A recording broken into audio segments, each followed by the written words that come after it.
Santiago. Hi, Patchy. Thank you for the time. How are you experiencing your fight week thus far? Fight week's going good. I'm ready to go. Friday night is right around the corner, so I'm ready to punch my ticket to the finale. Yeah, you look in excellent shape. And did you get to work a lot with Mr. American Jiu-Jitsu, Jake Shields, for this camp? And is Jake going to be in your corner for this fight? Jake did a little traveling. He was shooting some instructionals, so he's not going to be in my corner this fight. But yes, I have worked with him, of course. Out of Extreme Couture, all my training partners, including American Jiu-Jitsu, Jake Shields. I will be implementing that on Friday night.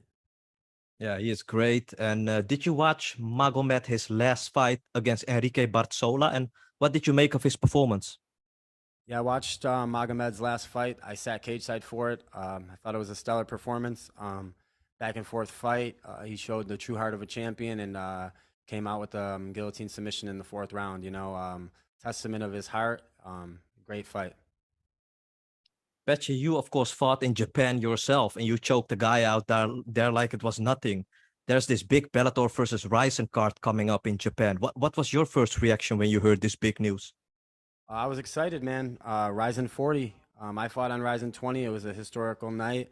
Me and my coach Harry, we made magic happen. We won in I think 90 seconds. So it's one of the best nights of my career, and I'm looking forward to watching the show. And good luck to all the Bellator guys. They sent their stable guys: Patricio Pitbull, AJ McKee, Archuleta, Kyoji. They sent a lot of really good guys. Ghazi from AKA too. We got a good stable of guys going to represent Bellator. I think it could be a clean sweep. Thank you for the time, Patchy. I cannot wait to see you perform again. Good luck on fight night, sir. Anytime, bud. Jay.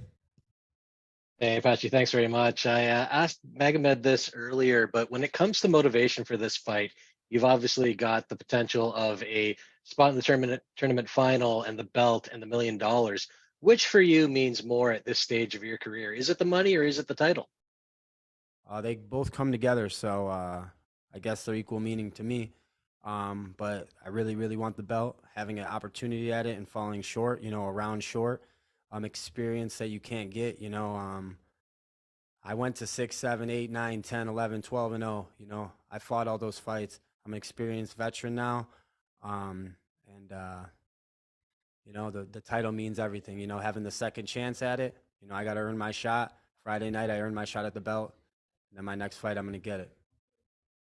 Absolutely. And obviously, there is another fight on the card that you're probably going to be interested in terms of the other Grand Prix semifinal, Danny Sabatello, Raufeon Stots. I know previously, I believe you said you felt Stots would win, but do you have a preference of who you would rather fight?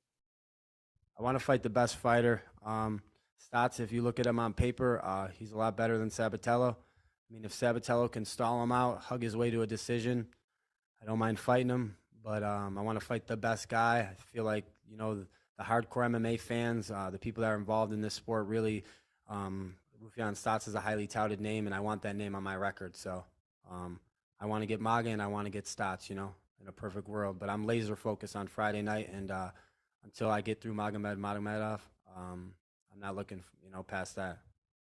Fair enough. And last one for me. You mentioned, this is a second chance at the title for you. Do you feel this is a little bit of redemption for yourself? And are you putting a bit of your pressure on yourself to go out there and perform?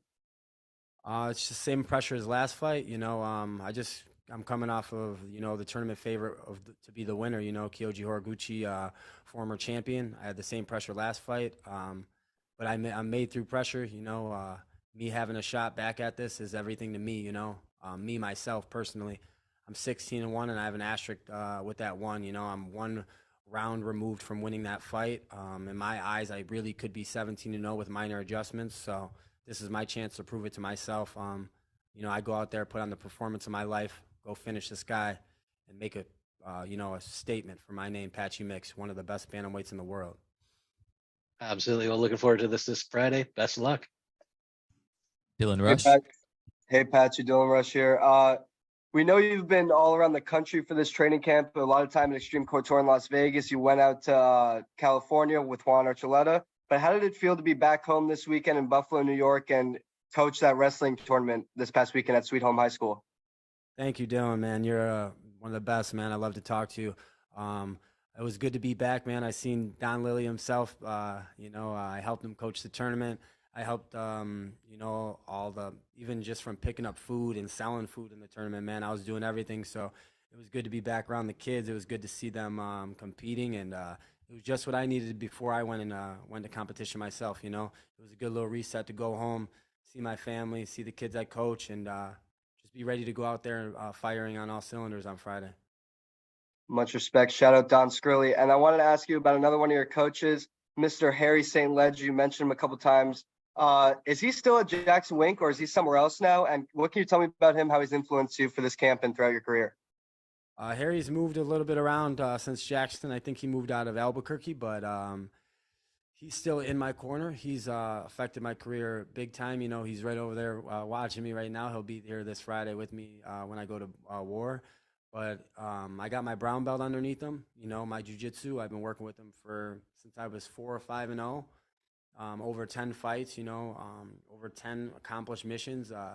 We do it all. So I'll be firing on the ground on Friday for sure. When I have Harry in my corner, when I get a good warm up, when I'm firing, I'm very dangerous on the mat. So I'm excited to go see it. I know you've answered a lot of questions about this, but I got to ask at least one question about Magomed. We know you've trained alongside him in the past at Extreme Couture. You did sauna with him. Did you ever in the past envision that one day down the line you'd be standing across the cage from him and fighting him one day? Yeah, I felt like we'd be fighting, but I thought it'd be for the title, as we're both with dominance. I have much respect for Maga too. I don't want to get the message across that I'm disrespectful because I'm confident in my ability. I need to be confident in order to go do the things that I need to do, and that's to finish him is what I need to do. So I haven't envisioned this in the past, though. You know what I mean? I've seen it because he's signed to the promotion, but I thought it would be for the title. I didn't know it would be in the semifinal of this tournament, and I'm just excited. It's a huge opportunity to take this name, and vice versa to him. So it's whoever goes out there and gets who first, and I'm coming. Appreciate it, Patchy. Good luck on Friday. Thank you. Patrick? Hey, Patchy. How you doing today? How you doing, man? I'm doing well. How are you? I'm doing well. This is Pedro McCord from Combat Sports UK, by the way. Now, this is your second fight in a row that you're the underdog. How good does it feel when you are the underdog and pulling off a win like you did last time out and proving all the doubters wrong? It feels good, I don't know. I got a bunch of degenerate friends that love gambling, so I'm sure they're going to throw money down on it, and it feels extra good, just to, I don't know, you know what I mean? Help them make some money, and I don't have to feel no pressure. The pressure's on him. Like you said, I'm the underdog.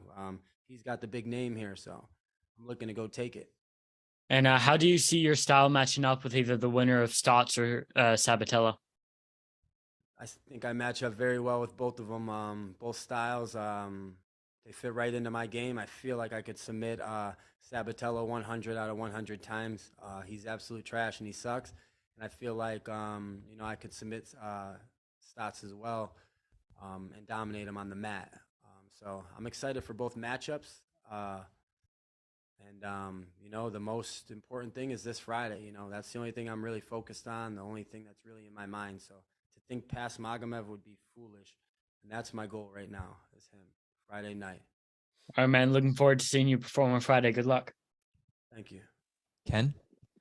Hey, Patchy, Kay Williams for Can Chronicles Media. What is the strategic game plan going into the fight on Friday, and what are some of the last-minute adjustments by your fight camp that have been implemented? The major game plan is just to. I guess I really can't give my game plan, to be honest with you. I don't really think too much into it. I guess I'm gonna go out there, react to what he does, react to what the things I see. And my training will take over. My game plan is just to dominate and finish, I want to impose. I want to cut him off. I want to hunt them down, and I want to finish them. That's my goal. That's my plan, so that's it. Thank you. Kobe? Hey, Patchy, Kobe from the Pro Sports Podcasters. Your performances in the Grand Prix have been next level. They've been a level above what I've seen from you in the past. Is it the title and the $1 million that's on the line that's amplified your preparation for these fights, or have you just reached another level yourself, period? I reached another level myself, period, as I'm growing into a man. You know, I'm 29 now. You know, I'm getting older, but another thing I did is I went this year, I went fully in, like a 100% in. The main thing, I needed to make some life changes outside of this, you know, no drinking, no going out, no doing, I'm treating my body as if the way I need to, as if it's a championship car here, you know. I'm not putting anything into this body that shouldn't be. So, you know, I'm focusing on cutting out all the bullshit out of my life and, you know, the fun right now. I want to focus for the next year, 2 years, stay straight, stay on the correct path, you know, not cutting any corners at all. And, you know, I want to win more than just $1 million, more than the interim title, more than this tournament. I want to win the undisputed belt, and I want to defend that thing. I want to be one of the best bantamweights in Bellator history, you know, and those are my goals. And if the main thing was dedication, you know, I'm a fully dedicated athlete. I train like a world champion, and now I'm ready to become one. Mills? Hey, what's going on, Patchy? It's the MMA Locker Room, part of Pop Sports Radio. How you doing, man? How are you? Awesome, man. I love everything you just said about cutting out all the evils in your life. You know, it's kind of like you're treating your body like a temple, right? Yeah, no, you know, you kind of got off a little bit, but, you know, you guys seen some performances by me that were a little lackluster. And, you know, let's say the Archuleta, Albert Morales, and the Gallagher fights, you know, coming around this year. It's been a whole new me.